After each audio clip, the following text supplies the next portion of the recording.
Nowadays, the mankind is watching, astonished, the extraordinary and unusual worldwide fact that moves daily as in a giant billiard table, enormous ciphers flying around as bits and bytes at the speed of the light, transferring from one point to another of the planet fabulous fortunes in a true speculative orgy, completely dissociated from reality, without any correspondence with the real reach of our physical world, the so-called globalization. It seems to those not fully aware, and we shall include here sadly the great majority of the citizens, that this process is creating a world in which everyone will have access to a higher standard of life with greater social justice. That fact comes to us by the media as a cure-all for the biggest world problems. As a matter of fact, it is necessary to be pointed out that only 2 to 3% of all those transactions raise into $3 trillion a day, only 2 to 3% refer to commercial and industrial activities.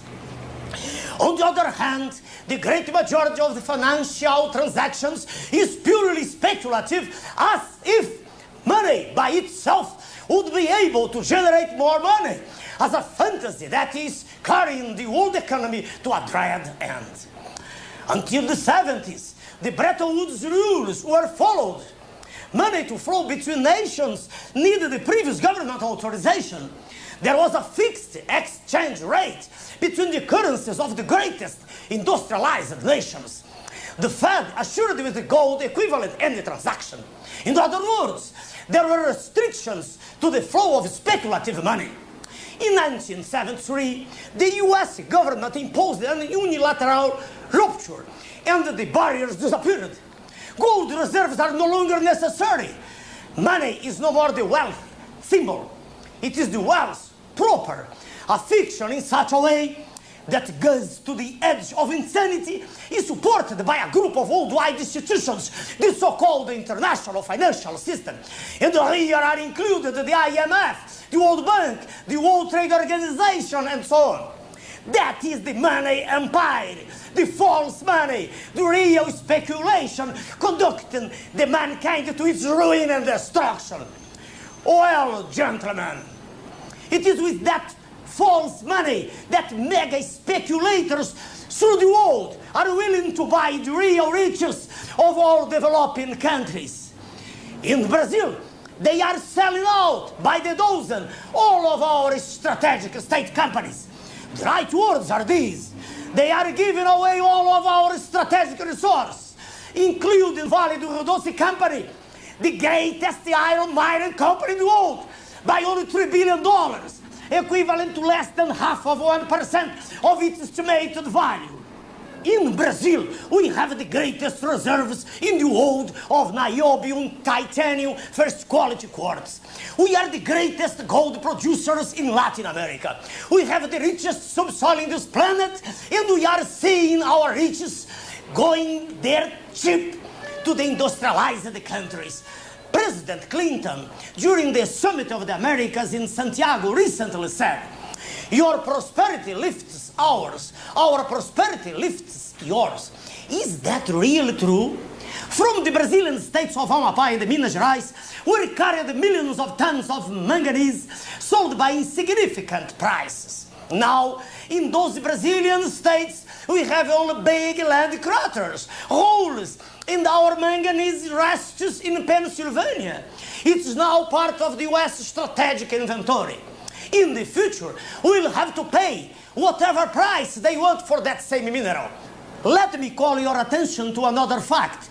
We are not only the richest country in the world, for while in at least one state of the US it is necessary the desalinization of water for having fresh water, we have 21% of the freshwater resources on the planet. We are the 5th country in territorial extension. We receive solar energy all year long, all over the country.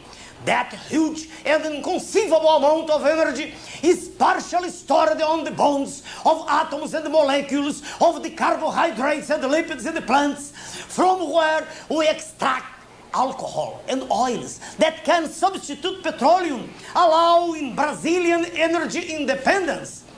We don't have glaciers, we don't have earthquakes, we don't have hurricanes and the like. Nevertheless, 2/3 of our population live in an unacceptable condition. Half of them living in absolute poverty, in absolute misery. Brazilian government pays to the international creditors and their Brazilian representatives about half of the gross national income. That's to say, $5 billion a month only as interest. The internal and external debts altogether represent today the astronomical cipher of $500 billion.